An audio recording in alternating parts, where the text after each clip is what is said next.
That's her. That's the girl that Frank was following. I think she found something. What happens to poor people in this city wasn't news yesterday, and it won't be tomorrow. Where's everybody go? Mostly just disappear.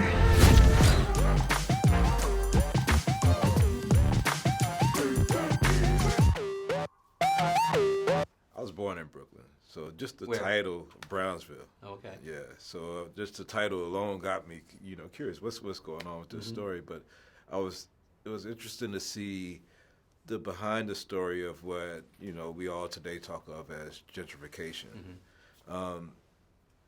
It's interesting how it resolves itself too. I don't want to ruin it for the audience, but I mean, what about that story and your family history made you curious? Go with this. Yeah, I go further too and say, not just gentrification, but in the period in the 50s, it wasn't just that. It was because we think of gentrification, we think of like sort of the dislocation of changeover of like who lives in a neighborhood.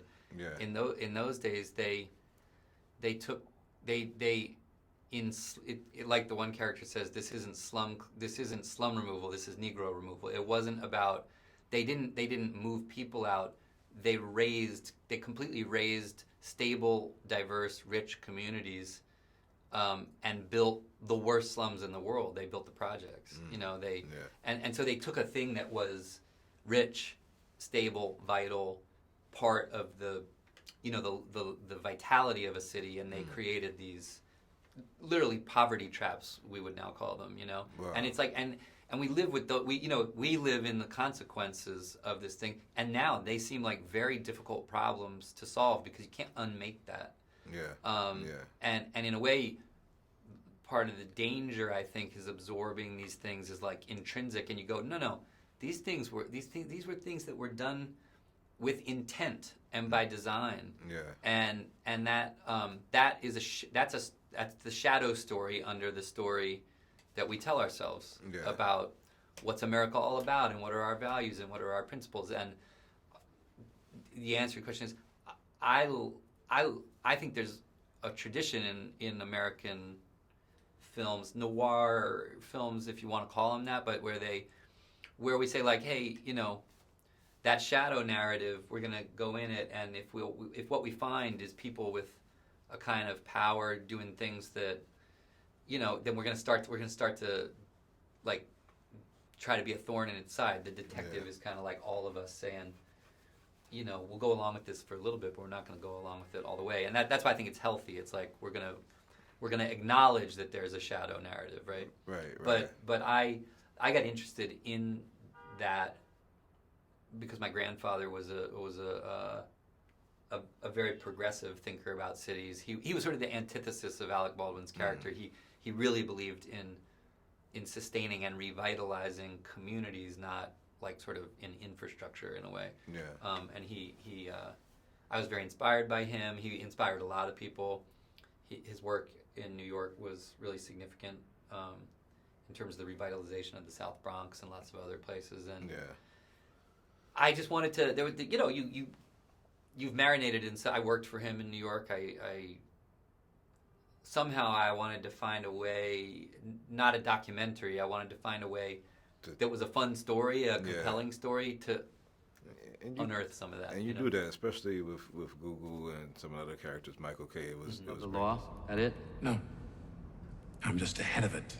What's the difference? Well, the law's a rule book we make for the times we find ourselves in. You rebuild the city, in my experience, the law will follow you and adapt to what you do. Yeah, a lot of people like the city the way it is. Who are you rebuilding it for? The people to come. 50, 100 years from now, what will matter of what we've done now? What will help people to make science fiction real? The laws of today, or roads and bridges and tunnels for commerce to move swiftly over? Beaches and parks to let people escape the rat race and inspire the mind? Palaces of culture where hellish slums used to be? It all sounds pretty grand, I guess, unless you happen to be one of the people whose house is in the way right now. And you're real busy on this project as producer and director and acting, and I imagine as artists that you may be critical of yourself after any project or when you go back and look at it, but when you're doing so many parts of the project, does it make you like more critical of the process afterwards? Or No, that's a very interesting question.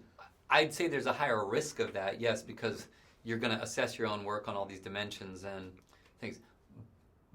But the payoff is greater too. It's like higher risk reward, because I think when you do feel these people that you've brought together who you have a conviction in their talent and in fact they manage to all line up and move in sync, and you get that sensation of, wow, this world feels authentic and Right. real and big, and the music, this mashup of things I like, Tom York from Radiohead and Wynton Marsalis and this great composer, it's working. It's creating that hypnotic effect. You start to feel excited. You start to feel like you're doing.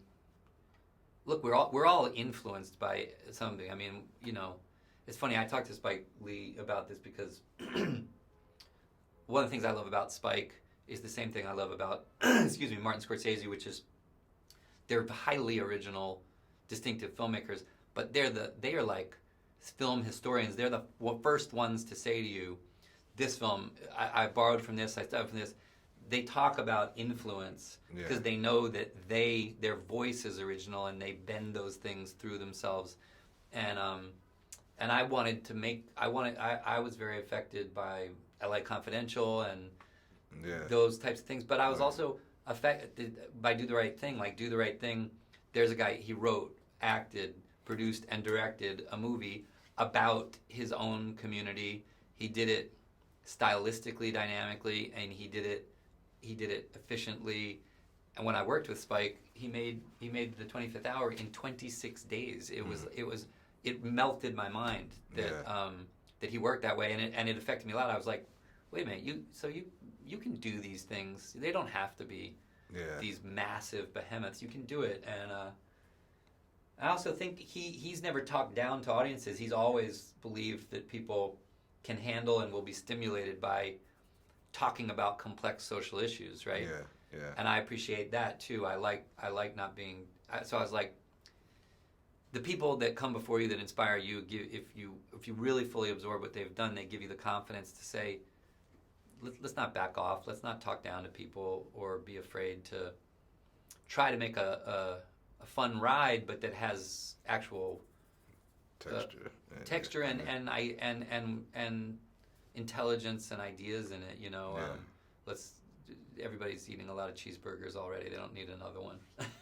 Well, you inspire us all with your work, man. Keep doing it. Keep making them, writing them, acting, and we'll keep watching. Thank you. Thanks so much. I appreciate it.